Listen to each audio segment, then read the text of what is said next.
Hello, I'm Graham Horton and welcome to today's video. Now, in a previous video we looked at bridge cameras and a way of reducing the focal length of the main lens to enable us to get closer images for larger magnification. And in particular we looked at using positive diopter lenses such as a number 1, number 2 or number 4, or even one of these achromatic lenses from Raynox to give us better image quality. Now that's the only option you have with a bridge camera. You can't put extension tubes on those. You have to use a supplementary lens to enable you to reduce the focal length of the lens to allow you to get closer to the subject and hence give you a bigger magnification. Now, it is possible to use these lenses with interchangeable lens cameras, which we're going to talk about today, but there is a benefit in not using these lenses and using something like an extension tube. First of all, as a cost benefit, these lenses from Raynox can be something like 40 or 50 or 60 pounds, depending on the magnification, where a set of extension tubes can be as little as 20 pounds. So you can get better image quality by using extension tubes rather than adding a supplementary lens to the existing lens. You're obviously adding more air to glass surfaces plus more glass surfaces, so you end up with a reduced image quality. So by use of a tube which has got no optical component, you're going to get better image quality. So in today's video I want to look at the use of extension tubes, progressing from that to using bellows to give you greater magnification, and some of the features and benefits of both, and then look at how you can light close-up scenes. And as usual, I've produced a handout guide which will appear in the download section of my photographic blog, and I'll put a link to that in the video description below. Everything we discussed today is in this brochure, and it gives you more information about how to calculate magnifications and the change of aperture, etc. when you're using extension tubes. Having said that, let's get on with the video and let's have a look at extension tubes and close-up photography. Okay, to demonstrate the use of the extension tubes, I'm using my Canon EOS M cameras today, but I could be using any of the Micro Four Thirds or APS-C cameras which do support extension tubes. Now you can get either automatic extension tubes, so you've got electronic couplings between the front and rear of the element, or you can get manual ones. Now the manual ones don't have that electronic coupling, they're just used to separate the lens from the camera body, and hence you're moving the lens out, which allows you to get closer focus. So it depends on whether you want to have aperture control for your lenses. Now if you are using lenses which have got electronic aperture control, such as the ones with EOS M or the EF lenses from Canon, then unless you preset the aperture before removing the lens, you are going to be stuck with the lens at full aperture, so f1.8 in the case of this 50mm lens, or f4 in other cases. You may need to stop down to get you the depth of field you require, so you need to preset that before you remove the lens from your standard camera before attaching it to manual extension tubes. If you are using automatic extension tubes, then the camera can still control the aperture of that lens. Now there is an advantage in certain respects of using manual extension tubes. They are much cheaper because you haven't got those electronic contacts to deal with, but it does mean you can use non-native lenses on your camera. So for example, here I've got a Pentax 50mm lens. I've adapted that down to the EF range of lenses from Canon. Then I can use that on the manual extension tubes and use that on my Canon EF camera. So it does give me the option of then allowing me to use that 50mm lens on the Canon body, and I can use the manual control of the aperture on this particular lens. If you want to take that even further, you can use things like enlarger lenses and just mount them in a camera body cap. Now this is one I just knocked up from the Canon EF body cap, just drilled a hole to fit the 39mm thread of this enlarger. You get them in 50mm or 75mm, and they make superb close-up lenses because these are designed for flat fields. So if you imagine in an enlarger you've got a negative which you want to have flat, and you want to give a perfectly flat image when you project it down onto the photographic paper. So these lenses are ideal for close-up lenses. They do make excellent close-up lenses, got aperture control as well, so you can focus at full wide open and then stop down to say f11 to give you the depth of field. And these again you can use with extension tubes or bellows, as we'll see in a later section of this video.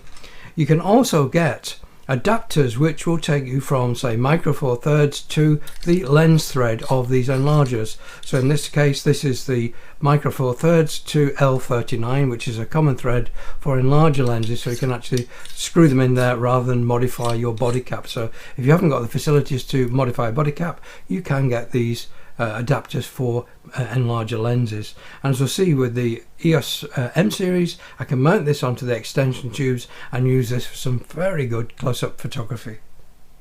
So let's have a look at what we've got with our native camera lens. So here on the desk you can see I have a Canon EOS M with the standard 18 to 55mm kit lens, and I've got a target set up here on the end of this slide so I can actually move the camera backwards and forwards. So if you look at the image from that camera, you can see that if I just tap there to focus on that subject, we can get quite a close working distance. So at the moment we're about 40 centimeters from the subject to the center plane, but if I move the camera forward, you can see the autofocus will keep tracking that.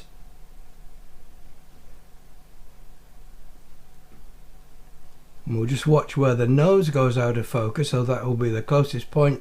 The nose is just going out of focus at that point, and that's about 25mm from the sensor to that subject. So that's the magnification you get with the lens set at 55mm. So obviously that's going to be the most of the magnification you get from this lens. If I were to go to the 18mm position, let me just change the zoom to 18mm. Again, the focus will be the same distance. Just go back to that. So we maintain focus when we're in the greatest distance, and it will stay in focus until we hit that closest point, which will be about 24mm, as that's the closest focus of that lens. So the idea is to enable us to get the camera closer to the subject to give us a bigger enlargement. So what I'm going to do is go back to the 55mm setting. So if I go back to 55mm and again back to about that 25mm subject position, let's just realign that. Tap on the subject to get him in focus. There we are. You can see the size of image, so it's just like a head and shoulder portrait from the strap of his trousers up to just beyond his head. So that's at 55mm and the closest distance of 25 centimeters. So what I'm going to do now is install a short extension tube. So here I've got a set of extension tubes for the Canon EOS M. They're automatic extension tubes, so I can control the aperture of that lens. They come in the sizes of 10, 16 and 21mm. And you'll see in my handout guide here, the effective change in magnification is a factor of the extension divided by the native focal length.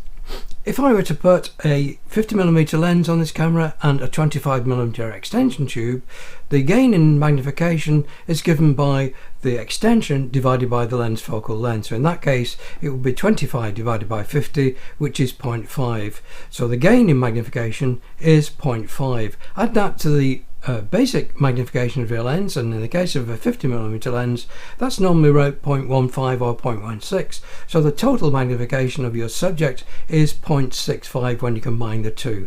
So let me install this 10mm tube onto the system and we'll see the results. So the extension tube just goes onto the back of the existing main lens, and then this would attach to the body, lining up the white dot on the extension tube to the white square on the camera. Lock that in place, and now let's have a look at the subject from this particular lens, and let's get him lined up. Just make sure he's in focus. So that is at the 25mm position, so you can see the gain in magnification still at 55mm, so you can see we've got a much increased magnification, and now you should be able to see that I can actually move the camera closer to the subject. So I'm moving the camera in and the autofocus is keeping track. So we're now at 22 centimeters, so you can see the image size is increasing because we're moving the lens closer to the subject, and the nose is still in focus.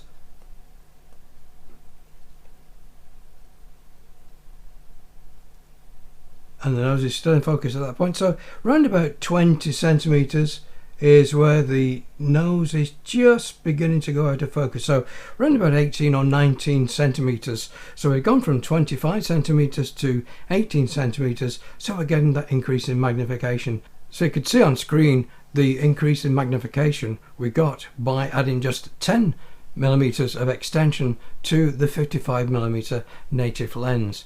If we were to increase the distance between the lens and the camera body by putting another in, we would actually get an increase in magnification. So let me install the 21mm tube and we can see the amount of magnification with that. Well, I've now installed the 21mm extension tube to the 55mm lens, and you can see on screen, if I give you a demonstration, I'm at 25mm where the lens was originally focusing. You can see the size of the image with the 21mm extension, and as I move the camera in, if I just make sure we're targeted on the subject there, you can see the increase in magnification we've got as we move that camera closer and closer to the subject.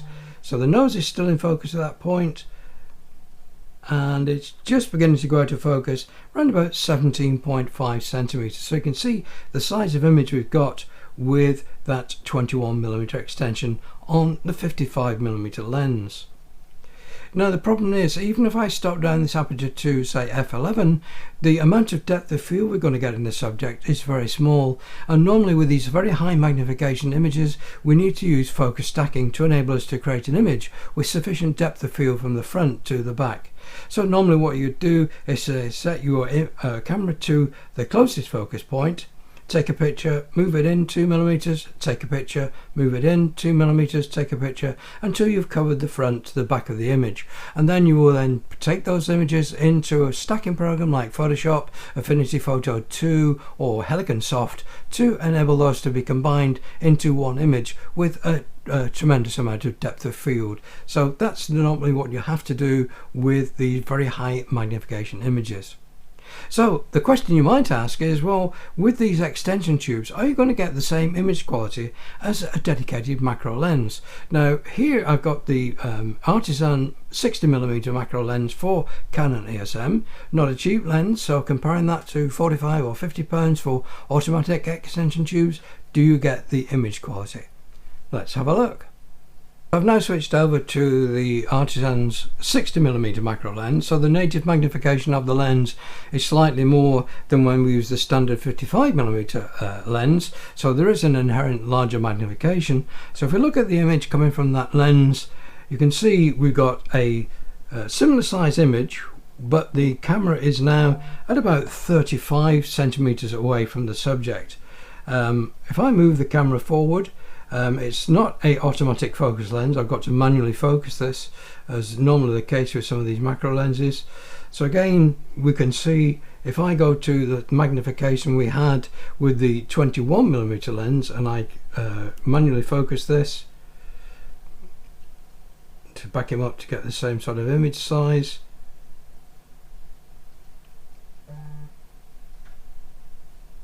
So that's around about the same image size. We're at a working distance of around about 29 centimeters from the subject to the camera sensor, but you can see the image quality is roughly the same. And if you look in the handout at some of the images I produced, you can hardly tell the difference between the macro lens and the native lens with the extension tubes. Of course, if you wanted higher magnifications than the native macro lens gives you, and this can actually give you a 1:1 magnification. So if I set this to 1:1, so now we've got a 1:1 magnification. And if I move the camera in until it focuses, you can see the coverage of the image on the sensor is 1:1. So for every 10 centimeters of image, you're getting 10 centimeters on the image sensor.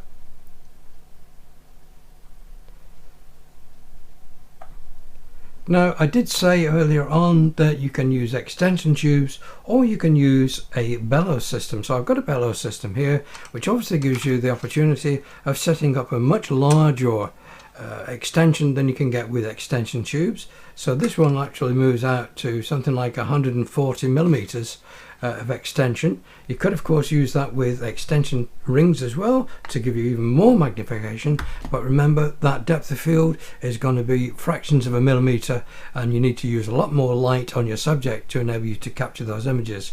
So I'll just show you this on the rig at the moment.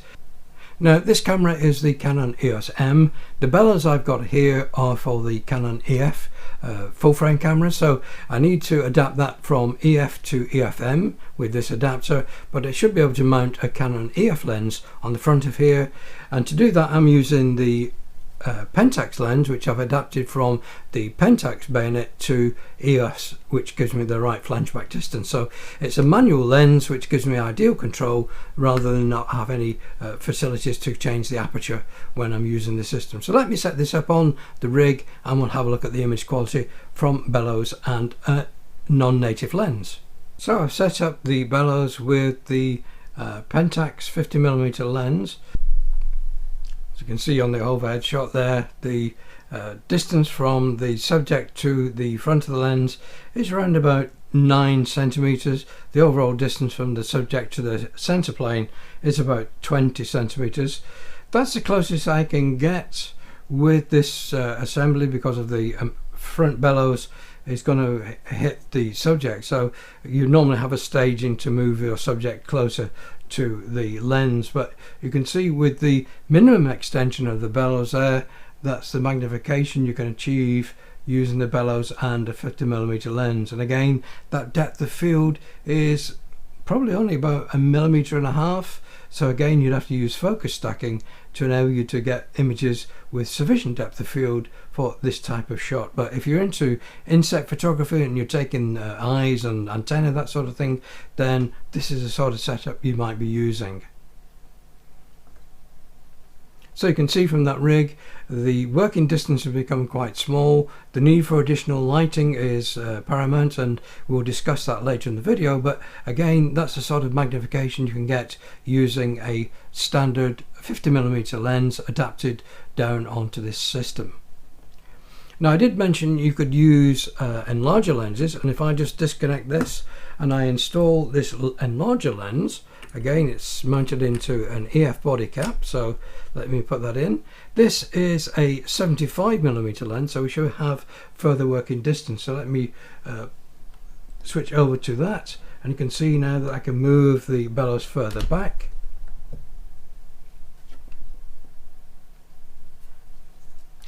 To something like we were seeing with the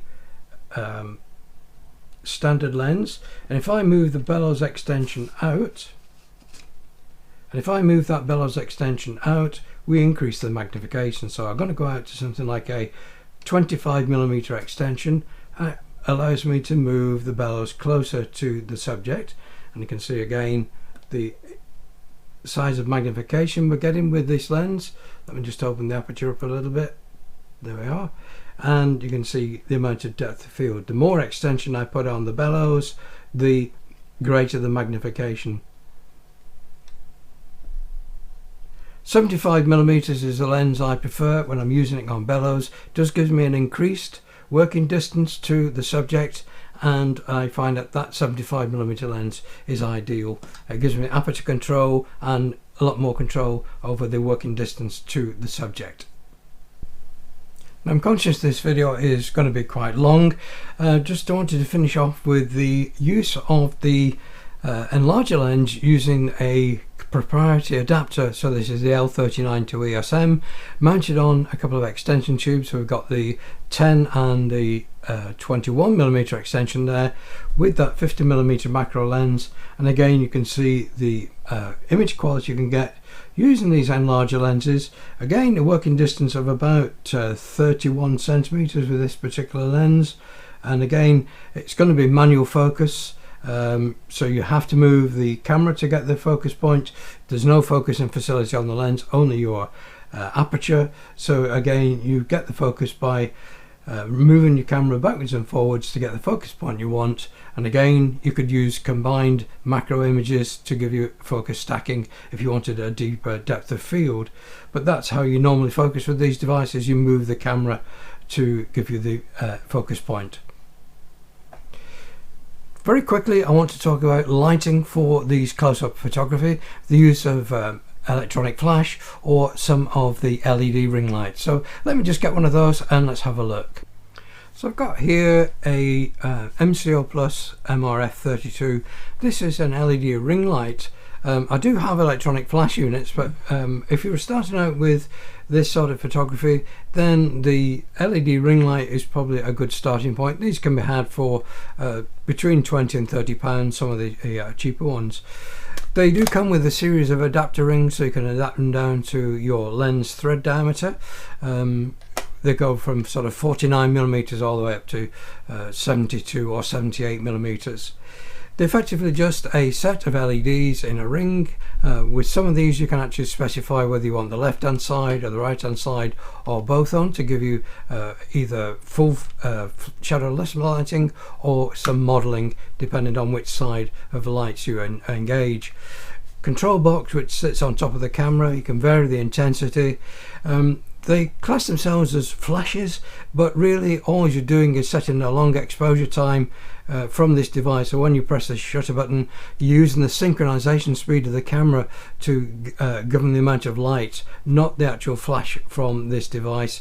These are something like 1/4 of a second when you hit the flash exposure. Compare that to something like 1,000th or shorter duration when you're using the electronic flash. But to give you an idea, we'll just put this onto the camera hot shoe. You can then set in the power of the light, and if I turn on the LED light, which is this, you can see we've got the LED ring light, and I can vary the intensity of those LEDs with the control on the back. So this would sit on an adapter ring on the front of your lens, and if I switch over to the image coming from the camera, you can see the effect you're getting. You're getting shadow free lighting as all the image is covered by this light. Unfortunately, in the light mode you can't select either the left or right, but if you use this for flash photography, you can actually set in left or right. So if I just cover up the left ring with my hand, you can see we get a little bit of modelling on there compared to no modelling with the full light. So with the half a light you're going to get a little bit of relief modelling, and that's normally how you use this. So there's a whole write-up about the features and benefits of LED versus the Xenon flash rings in my handout guide, and again the link to that will be in the video description below. So hopefully that's given you some information on how to use extension tubes or bellows to give you enhanced magnification for close-up photographies. Now they're normally used with a normal 55mm lens, but you can use them with a telephoto lens to reduce the amount of working distance between your subject and your camera. And I tend to use those extension tubes, so 15 to 20mm extension, with my 200mm telephoto lens to get me closer for things like flower photography, so I can isolate the bloom against the background, throw the background out of focus and get a nice size image. So that is one use of the extension tubes with telephoto lenses, to give you that massive background blur that you want to isolate your subject with. So hopefully you have learned something from this video, and again, if you're a new viewer to the channel, why not hit that subscribe button and the bell notification icon to be advised when I upload new videos in this series. Now the next video is likely to be on focal length reducers, speed boosters, depending on which manufacturer you use, and they give you the opportunity of using full frame lenses on crop factor sensors and effectively reducing the focal length and giving you an effective increase in aperture size. So hopefully I'll be bringing you that very, very shortly. So if you're a new viewer and you're liking what you see, why not hit that subscribe button and the bell notification icon to be advised when I upload new videos. And if you've not seen my photographic blog, I'll put a link to that in the video description below, and you can see some of the topics I've entered for that blog. So until the next video, thanks again for watching. Please do take care, and I hope to see you all very, very soon. Goodbye for now.